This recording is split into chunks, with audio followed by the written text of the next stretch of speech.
மலையுறவுகளுக்கு வணக்கம். பாருங்க மலைக்கு எப்படி தெரியுதுன்னு ஏரியா.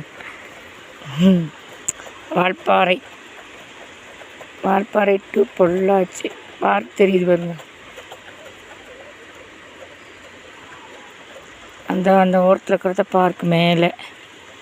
அதுக்கப்புறம் இதெல்லாம் இது வீடுகோ காட்டேஜு எல்லாமே காட்டேஜ் தான். இது பாருங்க, இது நான் படித்த ஸ்கூல் இப்போ பெருசு பண்ணிட்டாங்க. நான் 8வது வரைக்கும் இங்கே தான் படித்தேன். அதுக்கப்புறம் தான் தாராபுரம் போயிட்டேன். 8வது வரைக்கும் நான் படித்த பள்ளிக்கூடம் sacred card girls high school. இப்போ ஹையர் செகண்டரி ஸ்கூல் ஆயிடுச்சு. எங்கள் ஊரெல்லாம் யாருக்கு பிடிக்கும் லைக் பண்ணுங்கள், ஷேர் பண்ணுங்கள், சப்ஸ்கிரைப் பண்ணுங்கள். கை நடுங்குது, எவ்வளோ அழகாக இருக்குது ஊர். வால்பாறையில் யாருக்கு பிடிக்கும்னு சொல்லி லைக் பண்ணுங்கள். மீண்டும் முடித்துல சந்திக்கலாம்.